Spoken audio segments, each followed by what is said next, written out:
Folks, welcome back to a brand new episode of Trainwreck tonight. I think we're at around episode 165 now. Happy Phase 3. Happy Tuesday. Aaron Menkowski, another sharp bet. Happy hour over under at 5 p.m. I said at 76 degrees. Hits at 79. Over hits. Maniac, great call on that one. Show sponsor, Pazda Electric. Pazda Electric. Folks, considering a residential or commercial electrical project, then consider our friends at Pazda Electric. 716-698-2711. From new house wiring, main service upgrades to troubleshooting issues, Pazda Electric is licensed and insured all over Erie County. Mention Trainwreck Sports or say this train never stops and get a free house surge protector with every service upgrade. Pazda Electric, 716-698-2711. And folks, we have a very, very special guest tonight. We got Mark Alnutt, UBAD. Mark, how you doing tonight? Yeah, I'm doing well, guys. Glad to be on with you. Now, we've got to ask you, I mean, what is it, goatee, new quarantine facial hair we got going on here? Well, you know what? First of all, I started with a beard, and, it's probably the ugliest beard in America. It was patchy, had gray hair. I had the chops thing going up here. It was growing a little more than down here. So I decided to clean it up and just get the goatee going, and I look a lot better. I think my wife has given me some compliments, so we'll probably keep this for a little bit before I go with the fresh face here in a couple months or so. Awesome. Yeah, Mark, I was the same way. I went with the quarantine beard over the past 3 months, and it got to a horrendous stage. People were calling me Ryan Fitzpatrick, so definitely had to get rid of that. And you're right. I mean, when you work that hard to bring in the facial hair, you got to leave something. So you left the goatee. I had to leave the mustache. I wasn't going to get gonna get rid of everything that quick like that. But that stash is impressive, by the way. I would say about a 10 out of 10. I really like that. Looking good. 10 out of 10. That is high praise from Mr. Alnutt himself. Love to hear that. Awesome. I appreciate that, Mark. But seriously, how's everything going for your quarantine, though? I've noticed getting a little running in, doing some 10Ks. Yeah. Hey, I'll be honest with you. It had a lifestyle change. I started it end of February and wanted to recommit myself to eating better, to working out and running. And, I started the journey at about 284 pounds. Okay. So no longer the linebacker / tight end back in my Missouri days, probably more or less built like a 3 technique with the little extra belly, down here. But, in doing that, I've lost, about 47 pounds down to 237, about 1 pound over my playing weight, my senior year. And it's just really given me an opportunity again to just refocus, rededicate myself, and I'm feeling great. So that's definitely a positive aspect of that. Something that's going to continue when I'm done. And then the other thing that's even more important than that is just the you're able to do a lot of work through this platform, communicating with staff, coaches, student athletes, donors, so on and so forth. But really just the additional family time. I don't think there's been a period in my life where we've all sat around the table, every night for the past 3.5 months or whatever the case might have been. Obviously the career that I have, I stay busy. Our kids are active, they're either at practice or a competition somewhere. So it was always get a pizza, bring it back, whoever's there, eat it. If you're not there, get the peanut butter and jelly sandwich or what have you. But, spending that time with the family has been awesome. So, there's some challenges out there, but all in all, just trying to make it a positive and just be smart. We're not out of the woods yet. It's going the right direction, but be smart in terms of how you live, out there in public. I'll tell you what, you're rededicating yourself, Mark. We're rededicating ourselves over here to better journalism. I'm about to put my intern team through the ringer because my sources had you at 30 pounds down.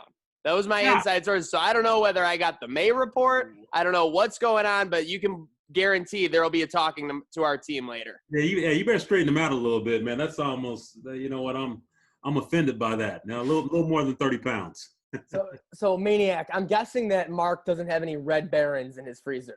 No Red Barons, but in a breaking news, I am down to 4. Only 4 Red Baron classic crust pepperonis remaining in my freezer. Are we on like red alert? No, we're not on Red Baron red alert, but we're getting there. We're on the fringe, and that's not where you want to be in golf. I learned that yesterday at the Baba Links. So, Mark, got to ask you. Clearly, you said you're eating healthier. So I was about to ask you, what's your favorite snack? But you must not be snacking that much. since February if you're on this new, weight and diet and things. So what's the food like at the Alnutt household? Well, you know what it is? It's intermittent fasting. So I'm doing that, and it's called carb cycling as well. I got to credit the missus, credit the boss, my wife. Something that she started and drugged me along with it. So there are the days where I do have the opportunity to snack. I snack all the time, but it's peanuts. It's healthy. Grab an apple here or there, whatever the case is. The thing that got me is just having the family that we have, and eating goldfish, eating the Cheez-Its, late night before you go to bed. That Red Baron pizza, I've had some great flashbacks of that. When I lived in an apartment, here in Buffalo, my first year here. I mean, that's all I had stocked in my freezer. So I was definitely a gourmet chef, back in the day. But again, you know what? Give me those snacks, throughout the day. I'm fine. Yeah, throughout the day, I'm going with the Empire apple with peanut butter. Fantastic. It ties me through for a couple hours. But back to the quarantine real quick. Mark, I know you're a busy guy. You and the family watching any Netflix, any shows, any movies, anything that's your family's running through? They're doing that quite a bit. This kids today, that's all they're on is Netflix and watching their shows and binge watching, a series from years ago. What for me, I'm at a loss because the only thing I watched was sports, essentially, and Yeah. caught the news every now and then. Obviously it's now just news and whatever might be out there. But I tell you, the best series for me was The Last Dance. I mean, that was something that was phenomenal, especially the time it came out. It was definitely must-watch TV every Sunday. Yeah. I look forward to that. Growing up as a kid in Kansas City, I was fortunate, as we all were. WGN used to broadcast, all the Bulls games, and you had a chance to watch it. So that became my NBA team after the Kansas City Kings left Kansas City to go to Sacramento. So, I watched that. I grew up a Jordan fan, and to be able to see that insight and just understand, what a competitor, he was. Yeah. And his will to do things was phenomenal. So that was the documentary I watched. Then, of course, I might have to mumble this a little bit. I'll use a precursor first and say, what, the Bills are going to have an outstanding season this 2020. I knew this was coming. I'm fortunate to live in a NFL city with some great fans and an incredible team. But I have been watching replays of the Chiefs games, throughout this quarantine. So, it's good to watch a Super Bowl game and your team coming out a winner. In honor of UB, I was going to say the over-under for how many times you've watched those Super Bowl highlights. Probably 41, right, Mark? Well, I tell you what, that might be the over on that. So okay, I like about 43, 44. So. Oh, I mean, Maniac, do you remember that Super Bowl? Unbelievable. I mean, that play to Tyreek Hill really did change everything. San Fran had all the momentum. Chiefs didn't have anything going. And then, I don't know, it was like what? They came out of a timeout on 3rd and 15 or something. But, yeah, great play. And, I mean, that's what happens. Championship players make championship plays in championship times. And that just wasn't Shanahan and co. That was Andy Reid, Mahomes, and co. getting it done for Alnutt and the fam, and of course, most importantly, the mayor over there at Alnutt HQ. There you go. Mark, last quarantine question for you. Obviously, you've been doing the exercising, the 10Ks, the kids, watching some Netflix. What is for your family, what quarantine activity are you guys doing that does not have to do with the screen? Exploring this great city of Buffalo. And what I mean by that is, we've been going to parks, we've been, hitting the trails, sometimes just driving around, just seeing the sights. And it's been an opportunity for us to get together, but also learn more about the city. So, having that chance to do that and really uncovering some jewels, so to speak, in terms of what Buffalo and Western New York has to offer. That's awesome. Now let's translate into what happened yesterday. That was big time news because people like Maniac, everyone in Trainwreck, we've been wondering, are college sports going to happen? We've been very nervous about that because everyone's saying NFL's coming back. We don't know about fans yet, but the big question mark was the NCAA and football, and obviously big news coming yesterday. Yeah, I mean, let's hope so. I mean, as I mentioned yesterday, cautiously optimistic about a season. I mean, it's trending the right way. No telling what can happen, but we go by this, day by day, which is how we have to live. And for us, with the news that came out yesterday, it gave us an opportunity to really put together a detailed plan and get guidance from the state, the county, our institution, the NCAA, other peer institutions that are going through the same type of thing. And we were able to put this together, about the same time as when our campus, released their return to play. I'm sorry, their return plans in the fall. So, we have it together. We had the opportunity to go through a phased situation here, where we had a first phase of student athletes that are here, already on campus, that are local, that are going through all the protocols, which you read about yesterday, which it's definitely, it's a task. I mean, it's not business as usual. They have to, first of all, get tested, be isolated until we get the results back, which for us, we were able to get those results back within 24 hours. And then, make sure they understand, the rules of engagement, so to speak. We're providing them masks, multiple masks. They don't have access to their locker room anymore. They have to, come, back and forth from their apartment that they live in. There's social distance. Every time they come into the facility, they'll get checked, the temporal check that, for their temperature. If it's over 100 degrees, that's a red flag. They can't come in. If they're showing any symptoms, that's something that we need to monitor. So again, a different way of operating, but at least for us to start that process and for us to see our student athletes, back engaged, being able to work out. We'll have another phase next week. And then starting July 6th will be our other sports, kind of phased in throughout, very similar to what we're doing for football. So exciting news. It's given us a runway, so to speak, to taking off for the season. And let's just hope, it continues to trend that way. Two things, one more important than the other. I think nowadays, obviously, health very important, but in this age, as we transition back, the phases and whatnot, I think communication, clear, concise communication really cannot be overstated in this period of time. I mean, you definitely have groups of people saying one thing, and then you have a social platform that's telling you another. So, I mean, it was very interesting, and I guess I'd say impressive, how UB kind of rolled out everything in a synchronized fashion, over the last 72 hours. So big kudos to that. And then on a less important note, but obviously important for the UB football fans out there, big advantage for wrapping up that spring football earlier before this all happened. So they kind of got their preseason workout in there. Yeah, okay, a couple things there. First of all, we're going to operate under the umbrella of the campus, and it was a very good plan of communication to be able to communicate that out the way we did. But even before that, I mean, we were communicating to our student athletes, really talking to them about the process that they're going to be engaged with, but also the continuing education, of this. I mean, they can't take it lightly.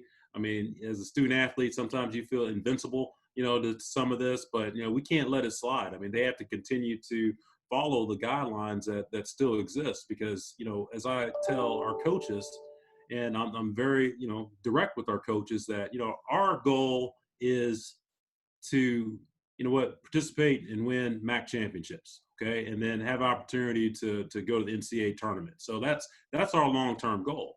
I know that people are eager, and patience might've been, running a little bit thin in terms of when we could have our student athletes back, but we don't want to be in a situation where we rush them back and we start getting positive, left and right. And then now we have to take 2 steps back and have to go on another pause before we can do anything. So the education of student athletes was important. We had a football parent meeting last Thursday, and kudos to Lance and his staff for putting that together, where it was an hour-and-a-half Zoom call where, we provided them information, but then it was open dialogue with each other. They had questions, concerns, and we were able to address it. But the main thing, again, we emphasize with them is, hey, here's what we're going to tell, your son in terms of, how we expect them to behave and act when they're not at the facilities.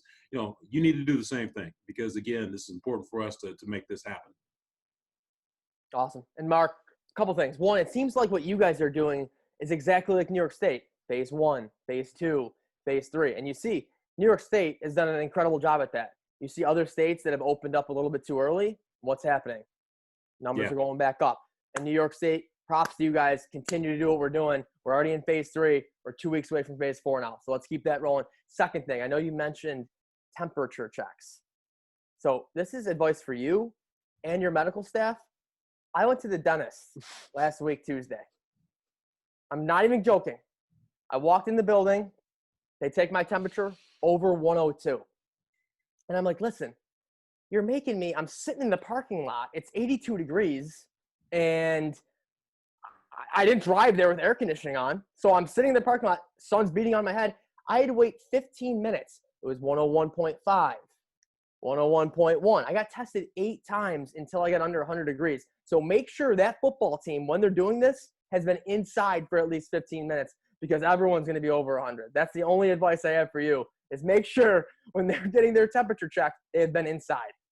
The main takeaway from all that for you at home is you can legitimately call Al a hothead, and you are factually correct.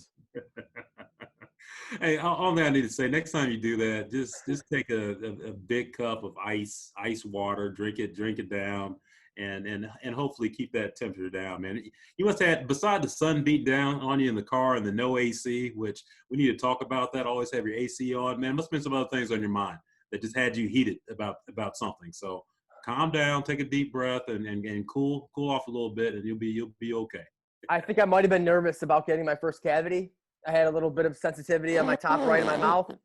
And no, listen, it's in the family, Maniac. I don't know why you're laughing like that. But what is it, a slippery slope? Like you get one cavity, they're just going to spread? Like lay off the sugar, Al. No, my father is turning 60 years old this year, and he's never had a cavity. And I'm trying to go – I have the same streak right now. Shout out GM Maniac, well, that's nice. How many cavities, Maniac, how many cavities have you had? I've had 0 career. Oh, shoot. Okay, wow. Maybe I'm the odd guy then. I mean, my parents were crazy on me about it. No. Yeah. Well, I'm not going to even tell you my number because okay. My mom has like 7+. She's got like her she got the silver fillings. Yeah. How many teeth do you have in your mouth typically? Is it like 40 or something like that? All right, count them. Let's see. No, but Maniac, I see what you're saying, though. My dad's got the good teeth. Well, I misinterpreted. I thought you were saying, like, it could lead to something bad, but you're talking about preserving, like, this streak that you have. Okay, it's like a Joe DiMaggio type shoot streak. And I apologize. That's completely my bad. I respect streaks, so. All right, Mark, next question. Talk to us on how you continue to, the day-to-day for you. You're leading an athletic department like UB, and you're raising a family. How the hell do you do it? Like, honestly, because we know how busy you are. We see you on the jet all the time. You're in another city. Then you're over here. Then you're over there. How do you do it? Well, I had concerns back when this first started, when I came back from Cleveland, after that tournament was canceled, and had a head coaches and administrators meeting. And, one of the things I said is, moving forward, how we communicate is going to be important. And, through all this, with this platform and others, we're over communicating now, which is phenomenal. I mean, obviously digging into the weeds, getting into the detail, gone are just the quick office visits that you might have with somebody. And now you're like on this format or another format very similar, or maybe it's a text, call, whatever the case is. And you're having some very good discussions. And, we're doing that with each other. We're doing that. I'm doing that at the national level.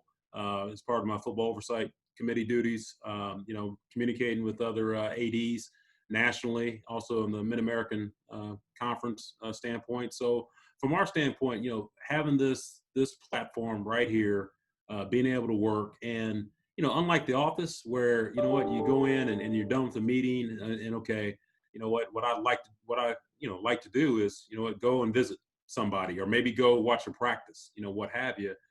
Now, instead of doing that, you substitute that with that additional family time. Go up, and when the kids were in school, check on them, see how the homework was going. Or, if the boys are outside playing basketball, shoot some hoops with them. Do whatever I need to do around the house. And if the wife had me doing a chore, and maybe I can get that quick vacuum, on the carpet, before I hit the next Zoom call. So, it's been a very good balance. You hear about work-life balance. It's definitely been a work-life balance, which is phenomenal. The only piece I'm missing is the work-life integration. And really the difference is as you guys know, if you guys see me at games or at practices, when I have the opportunity to bring, the mayor or, my son or daughter or whoever, just be able to hang out and see the guys in action and really, be able to start the process of them, looking up to some of our guys. So, that's the part that's been good. Yeah. But I do miss the interaction with our student athletes, the face-to-face, and also my staff and coaches as well. Mark, I love what you just said there about the vacuum. It's like, for me, I do the same thing. Just act like you're moving it, run it a little bit. Oh, he's helping out. He's doing something while she's on a I think call. that no, Don't man. be pushing around that dust. Don't I be think pushing. that personal, Everybody Bob. knows when someone's pushing around that dust nowadays. Yeah, I take that personal now. My carpet is clean, brother. When it's all said and done, it's almost like cutting grass where you can get the pattern in the grass. That's what you see in the vacuum cleaner, man. I got a pattern going, so it's good stuff. Yeah, she's on a conference call. I'm like running this sink, hanging some dishes together. I'm really watching those things. But yeah, that's it. UB Athletics putting up big numbers these past semesters, Mark. Maybe Trainwreck needs to come over and grade you on your around-the-house capabilities once I would love to give the carpet a grade, maybe the lawn mow. Let's see what we got at the Alnutt household. Yeah, why not, man? Come on out. It's open book, and let me know how we're graded on that. Mark, let's talk about the time at Missouri. Mizzou, you were a D1 football player. What would you say is the biggest difference as being an athlete then versus now? Obviously, we know you're not an athlete now, but you're very close to the team. Whoa, my gosh, that's it. Oh, no. Not no, Mark. I didn't mean it like that. Next time Mark sees you at a You're not a student athlete now, but that's wow. I respect that. I completely messed that up. I should have said student D1 athlete, not an athlete. Sorry. Al is going to get – the next time Al walks into Alumni Arena, he is going to get posterized by Mark. Mark is just going to set up someone with a hoop behind him, and Mark is just going to throw down right now. Al, how do you feel not being able to walk in Alumni Arena safe anymore? I mean, especially after he's lost 47 pounds, I'm in trouble. I mean, I'm done. It's like in The Fighter with Mark Wahlberg. They're like, this guy just got off the couch. He's like, what kind of couch was he sitting on? Mark, you know I didn't mean it like that. I know. But hey, going back to your question, things have definitely changed. Over the years that I was a student athlete. For one, I feel that society's changed in terms of social media.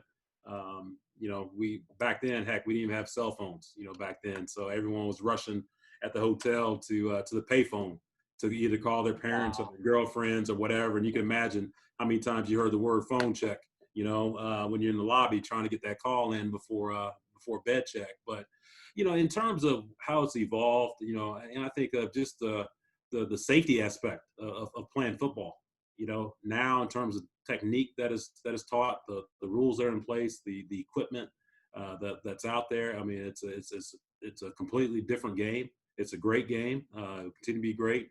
And as you look at, again, I think the voice of the student athlete, the voice of the athlete in general is far more powerful now than what it was before. I mean, it was essentially, we were there to get education and play football and don't ask any questions. Now it's an inherent right to get an education, play some football, and ask questions. I mean, we're selling ourselves short if we don't feel that we have that responsibility for student athletes, and how it's evolved in terms of, you hear the faction of folks saying the pay for play.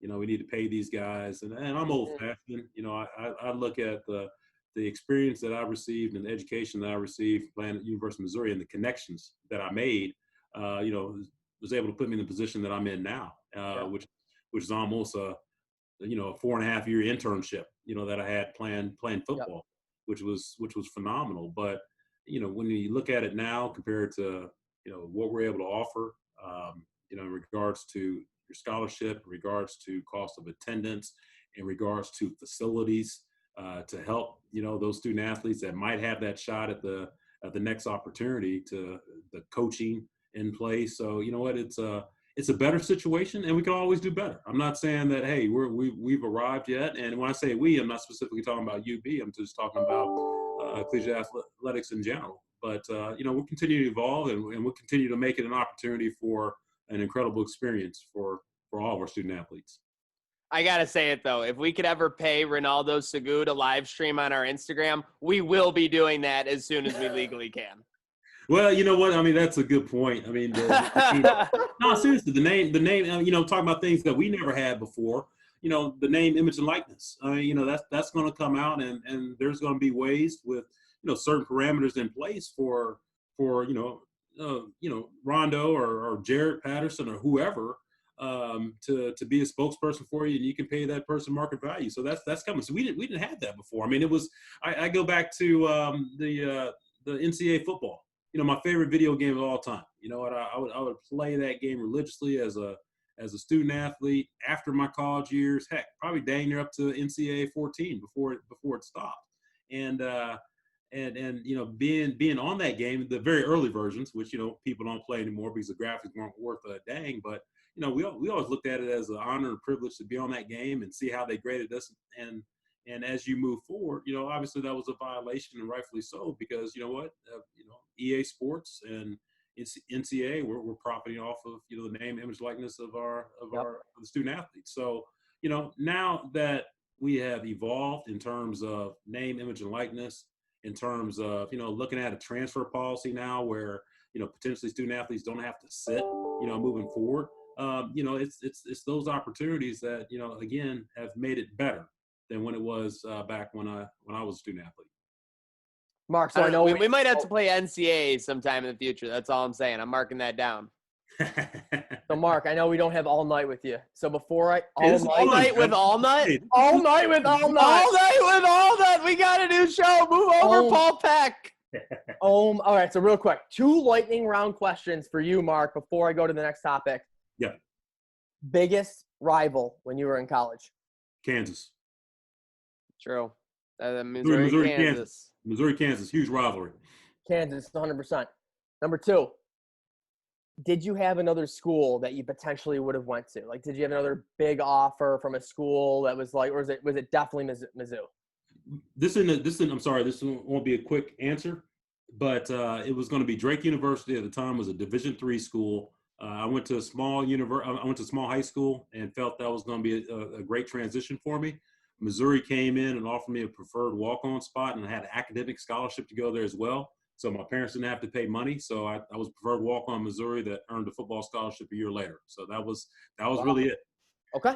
Just curious. I wasn't sure if you had Kansas State. Oh no, USC. I wasn't that great of a player coming out of high school. I was fortunate to be where I was at. Do you ever listen to the artist Drake and wonder what could have been? No, not at all. Not at all. Blessed the career that I had and where I'm at today. Awesome. All right. Next topic. This is the one that I've wanted to bring up. Everyone, our sources, our interns, ask Mark. Let's go. Tell us about the NCAA Oversight Committee. You know what? I'm fortunate to be on that group. I've always been involved as a collegiate administrator. My first committee that I was on was the Women's Gymnastics Championship Committee. Okay, so you got a former football guy on that committee, but for me, it was a great experience to learn that sport and earn the respect of those coaches, administrators on there. So having to start there, and then I was on the Minority Opportunity Interest Committee. Then I was on the Football Rules Committee, and then from that Football Rules Committee, there was opening on Football Oversight, and John Steinbrecher appointed me to be the MAC representative. So, wow. I'm honored to be on that committee. I'm with, several other ADs that I know very well. Greg Byrne at Alabama, Whit Babcock at Virginia Tech, Doug Gillen, Appalachian State. So, there's some guys on there that I know, but, the great thing about it is, we're just trying to do the best we can to help the game of football and, beyond the rules. So for us, spending the last 2 months trying to figure out what a preseason calendar is going to look like in the COVID-19 era and come into a degree of equity, so to speak, amongst, the various programs and the states that they're in regards to COVID. It was a great process, that, obviously listed, plenty of discussion, decision and everything to that fact. So it's been an honor for me to serve. And, I look forward to, other ways that, again, we can help improve the game of football. That's awesome. So how long have you been a part of this committee? This is I'm on my I finished up my first year, so this is year 2. So it's a four-year commitment. So essentially, Nice. three more years after this. Okay, so 3 more years, and it's just like solely you representing the MAC, correct? Yes, that is it. That is correct. That is Got correct. it. Awesome. No, Maniac, I know one of the big things we want to talk about is all the accomplishments that Mark has, during his time at UB has been through. Maniac, you want to run through some of those? Yeah, I mean, basically, obviously, the big ones, you have the football prominence. I mean, the last 3 seasons, especially bowl eligible, all 3 seasons, versus that being kind of a non-existent culture at UB before. You have the men's and women's teams. But then obviously you also have wrestling, hosting a top 5 program to start last season, I believe, as well. And then you have some impressive things. Two impressive programs I'm seeing on the side. Obviously, shout out, I believe it's Coach Stan. I don't know if the pronunciation's right for the tennis coach. I follow her on social, so I've never met her, never had the pleasure. But then we also have the swim dive team. And they are and talk about leading by example. Nobody does that like our guy, Alnutt 41. I mean, I had to say my heart skipped a beat when I saw you going off that platform. Thank you. There's been some great success, and it's you can attribute that to the staff and coaches that I have and the job that they do, and how I lead is I want to stand out the way. I want to be able to support them the best way that I can and provide them an opportunity to compete at a high level. And let them go with it. I mean, again, I'm gonna hold them accountable, but I'm not that micromanager that's gonna tell Lance Leipold, hey, you should have been in this defense, this time, or maybe you need to run. I say that to him every week. No, you know what? Because again, I have confidence in terms of what he's doing. I mean, for us, it's more or less looking at the long term. What facilities does he need? How does he want to approach recruiting? Which he's doing a bang up job. This year. Those programs that you mentioned, excited about. Their future. Football. Men's and women's basketball, volleyball has made a turn, and they're doing some good things. They're, swimming and diving had their best finish in their MAC history. Yeah, because of you jumping off that diving board. Well, yeah, I tell you what, I lost my mind a little bit there. I made a promise last year to be able to do it, and then obviously just time happened, things happened, right? Yeah. Where I couldn't do it, and so the beginning of the year last year, I meet with all our teams. They see me, quite a bit. And I told them, I said, hey, I failed you guys on a promise I made. I'm going to do it this year. And so, guys, I was scared to death, man. You saw that video. How high is that? Yeah. 10 meters, a little over 30 feet. So, I was like, man, when am I going to do this? So I delayed it. And so finally I was like, gosh, they have the championship coming up. And then after that, the season's over. I need to do it. And so I went there, surprised them one day. They cheered me on, and I remember how I did it. If you saw the video, I started like at the 1 meter, then I went to the 3, the 5, the 8, then the 10. And the higher I got up there, I mean, when I got to that 5 meter, I was like, man, this is up here. And when I got to the 8, I dang near wanted to turn around. Was the air getting a little thin up there? You always see the cinematic. Like, what was the ratio of how much farther it looked like when you're up there? Did it look like you were like 100 feet in the air, about 3 times as much? It really did. Because I was, you always want to harken back to your younger days, and there's a lake in Missouri, kind of mid-south Missouri, called the Lake of the Ozarks, what I used to frequent, quite a bit when I was in college. And shout out Jason Bateman. That's a big Netflix series there. Ozark, Ozark, more coastline than the state of California. That's the claim to fame right there. Yeah. It's because it's damn near is a river more so than a lake. But anyway, but so what. They had a cliff there. I used to think that cliff was like 60 feet back when I was younger. Again, talking about the invincibility of the athlete, you kind of expand on what it actually is. So I was like, I can do this. But when I got up there, it was up there. So at that time, I said, there's no point of return. Let's do it. And I'm so glad I did it. The ladies enjoyed it. And again, that's just one of the ways that I can show them how I support them. Rather than just being in the stands and clapping, that I really want to be involved with what they do. I was waiting for that next video because, that next big viral UB, whether it was a coach, AD. I remember years ago when Jeff Quinn did the ice bucket challenge. I'm like, nothing's going to top this. And then all the flying off the diving board, that was fire. I love it. Thank you for doing that. Seriously. No problem, guys. No problem.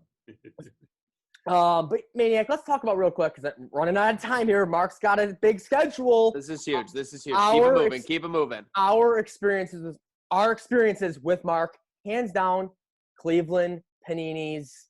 I'll never forget it. The crowd going into that championship night was just, Mark, an absolute blast.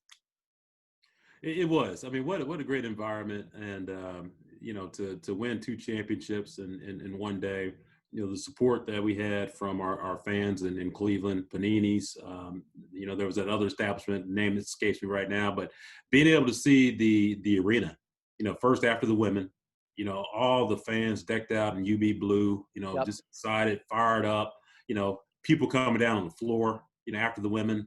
Yeah. And then, the men, they do their thing, and it's the same thing. And then there's that joint picture of both the men and women, together, taking that championship Yep. photo, and then going on to their respective NCAA tournaments. So, we're going to get back there again. I'm excited about this upcoming season for all of our sports. As I tell people, I mean, we're still the defending MAC tournament champs in men and women because the season was shortened, and I'm confident in terms of what Jim's doing, the roster that we have coming back. Excited about what Felicia has, under her. So it should be exciting. I mean, the thing that again, the only factor out there is where we are from a COVID standpoint. Yeah. And what that looks like, and I hope that we're in a position where we can be able to play the games, and I hope that we're in a position, besides just playing the games, that we have some great supporters that are in the arena, Yep. in the stadium with us, cheering us on. Panini's might have been powered by Pazda because that place was electric. All I'm saying is I'm going to tell my great-grandkids about Crush CMU Friday 2019. I will never forget that day. Taken down when Sierra Dillard took down Raina Frost. Who's the MVP, Coach? You want to talk about viral clips? That thing was all over the net that day, and she's an awesome player. Men take care of business, and then obviously the Saturday Championship. And speaking of Mark and restaurants, Al, you never forget your first time. We walk in, meet Jimmy Spano at Papi Grande's, and Mark is sitting there, and we go over and introduce ourselves. What a time. I mean, awesome. I can remember it like it was yesterday. Yeah, but again, I tell you what, I remember that too. But I remember just, my first interaction with Bulls fans was in Albany, for the Sweet 16 game, women, back in 2018.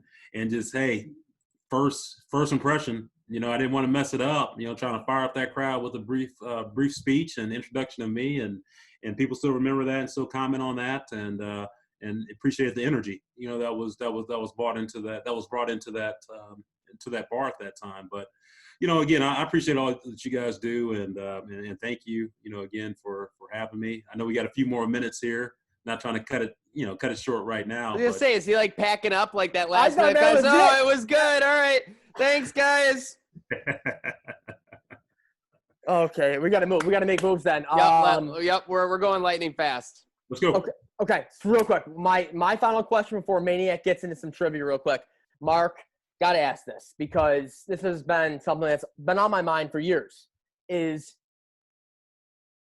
what does this school have to do to not make UB more of like a stepping stone school? Because if you look at the school and its past, you look at the athletic directors, you look at Ward Manuel, UConn, Michigan, Danny White, UCF, Alan Green, goes to Auburn. You look at the coaches, Nate Oates. People are worried about Lance. So like my biggest thing is like, what's the biggest thing for UB to not be worried anymore? Because like, remember I said this in Cleveland, we don't want to lose you. You know what I mean? 5 more years like, of all 5 more years, and the crowd's going nuts, and you do the mic drop. It's like, I want to be a fan of a school that I went to, and I don't want to be worried about my AD. I don't want to be worried about my head coach of the college football team and the college basketball team and the wrestling team and every other team. You know what I mean? Like, that's the biggest thing is what's the biggest thing we need so UB is not that stepping stone of the school? We just need to continue the commitment from, both the university, it being a state institution, the state, as well, and also our supporters. I feel that we have a great base. We're in a great area. This is an area that, people might have challenged before. Is it truly a collegiate sports town? We know it's a Bills town. When the Sabres are rolling, people are going to follow the Sabres. But, we feel that we bring that opportunity, to this town and continue to offer that support. It's one of those things that I say to our coaches is that, let's let things take care of itself. We need to concentrate on getting better every day. Winning those championships. Don't aspire to win championships. We have a plan in place. So let's go ahead and pursue those championships. And when that happens, those synergies happen. People are going to notice. And again, I'm not saying people are going to notice in terms of I'm going to take Lance Leipold over here. Felicia's going to go over here, or don't even mention the Alnutt guy. He's good. But what I'm saying is, in terms of us as an athletic department, as a growing G5 powerhouse and one that can be recognized, in the same light of like a Boise State or some of those schools in the American. So I feel that that's the job we need to do. We need to be able to manage our resources well, be able to recruit extremely talented young people, be able to build facilities, which again is going to require more than just having a handout to the state or to the university. I mean, we have to pursue a lot of those from private dollars, which we're working on, which we're excited about. And show how this program has evolved from when it first became Division I, about 20 years ago to now. And it's been a great evolution, to be honest with you. We need to continue that piece and show that there's commitment there. And I feel that, we won't be a transition type of opportunity. And also too, you got to look at the type of people that, want to be here, more than anything, and not, feel that, there's the grass is greener just because at a higher level. So you have to make it so the people that you have here, the great people that you have here, and the people that you're recruiting, that, hey, this is home. Yeah, I don't want to go to Citibank. I don't want to go to Bank of America. You know what I'm saying? I don't want to. That's a story for another day. HSBC, no go for I don't want to go to HSBC. Maniac, let's go. Trivia time, because I know he's got to go. By the way, 3 words that dominate that discussion also: Murchie, family, Fieldhouse. Don't forget about that, okay? Yep. So let's keep it rolling. We have, folks, it is the Pazda Electric Name That Bowl segment. Mark, we have a game for you. I'm going to give you details about 3 former Bulls, okay? 3 former Bulls. They've all graduated in the last 10 years. They've all graduated in the last decade. And they're going to be – the first couple will be easy. The last couple are going to be hard. So you get 1 point per answer. Okay, let's go. Now I'm really marked. Oh, baby, let's go. Let's get Tinder ready. Okay. Pazda Electric. Considering a residential or commercial electric project, consider Pazda Electric 716-698-2711. So, Mark, are you ready? All right, let's go. Okay. Mark, your description is coming up first. This player apologized to Barack Obama for breaking his bracket in 2018 and then led UB men's hoops in scoring the following season. C.J. Massenberg. C.J. Massenberg is correct. 1 point for Mr. Alnutt. Al, this Bull caught the game-winning touchdown against the Temple Owls in the 2018 season, giving UB a 2-0 start on their way to a historic campaign. Anthony Johnson. Heck of it. Oh, go ahead. Yep, Sorry. You got it. Yep.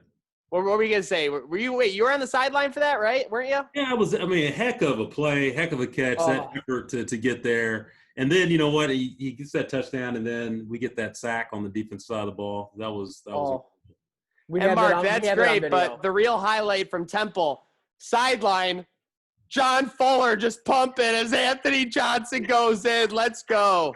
And you know what? The thing I like about Fuller is he's a Temple alum, but he was fired up. He was fired up. He was telling the Owls it was good night now there. So love to see it. Okay, you guys are at 1-1. Love to hear it. Fire burner here in the Pazda Electric Name That Bull segment. Mark, this graduate finished second nationwide in scoring in the 2018-2019 season for women's basketball, and then led the Trainwreck kickball team to a tournament victory in July of 2019. Sierra Dillard. Sierra Dillard, the Rochester native. That is correct. Mark, with 2 real points. Real quick, Maniac, how's her kickball game? Oh my Mark.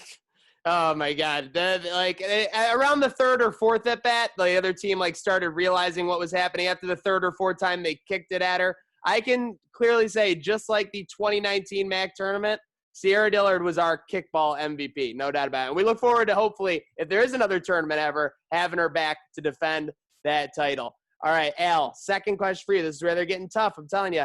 This UB running back was first team All-MAC in 2011 and 2013. 2011 and 2013. He's got two first names. Brandon Oliver? Brandon Oliver is correct. And we are tied at 2. Go into the former round. They started to get tough there. Oh, my God. I might have to go a button if this gets any tougher. In the Paz Electric Day in that bowl final round, here we go. Mark, you're going to go first. I'm telling you, these are not easy. This UB alum started 85 straight games to end her career, leading UB Women Hoops to back-to-back winning seasons in 2013-2014, 2014-2015 for the first time in 12 years. This UB alum started 85 straight games, UB Women's Hoops, back-to-back 2013-2014 seasons, first time winning back-to-back seasons in 12 years. Kristen Sharkey. Oh, I tried to get him with that one. I was going to say she might have been on the Zoom call with the team this morning. Assistant coach, Kristen Sharkey is correct. So Mark sweeps his slashes. We'll see if Al can play to tie. No pressure, Al. Here we go. Joe Licata is first in UB history in passing yards and passing TDs, but he's second in UB passer rating. Which former Buffalo QB, again, who graduated in the last 10 years, is number 1 in UB passer rating, QB passer rating? Drew Willie? Drew Willie. Incorrect. Ooh, I would Drew have guessed Anderson. That. Oh, my Anderson. I told you they were tests. I told you those were tough. I do. Okay, so great. Great play. Great playing. Mark, Best, Al, 3-2. Thank you for playing. Name That Bull, guys. Brought to you by Pazda Electric. Wow. Mark, I lost. I never should have called you not an athlete. Yeah. You're paying for it now. But seriously, Mark, thank you for joining us tonight. Thank you, Pazda Electric, all the fans that continue to tune in. But it's time for some shout-outs real quick. Maniac, started with you and go to Mark. Yep, I'm going to do a little hybrid here. I got a shout-out to Mark's staff. Like he said, he's assembled a great staff of capable people, and it's tough to manage capable people. So shout-out to him and shout-out to his team doing work over there. And I also got to plug 2 potential giveaways for when sports return, Mark. Felicia Leggett alarm clock that motivates you when it's going off. And then the game Dance Dance Revolution, except it's called Lance Revolution. And you have to recreate his move from last year post-game against Temple to gain admission. And you also get UB rewards points. So you get good fitness and you get UB rewards points too. That is a win-win. So shout out to Mark and his staff, and maybe we'll see those ideas in the coming year. You guys kill me. I'm just still envisioning that Felicia Leggett Jack alarm. You got to get up. Today's your day. You got to get up. You're wasting time right now. Hey. We're going to be better than we were yesterday. Hey, quick, easy shout out for me. It's just all the viewers out here that are going to be watching this. We miss you at UB. Thank you for your support. I look forward for sport returning and definitely look forward to you guys cheering us on. We'll definitely make you proud this upcoming year and also in future years. So thank you again for your support. Thank you, Mark. And I got to say, shout out New York State. Shout out Erie County, too. I mean, we're in phase 3. Happy phase 3 Tuesday right now. So let's continue grinding, continuing to stay safe, continuing to stay healthy. That's what it's all about. And shout out to all you guys. This train never stops. Mark, thank you once again. Pazda Electric, good night now.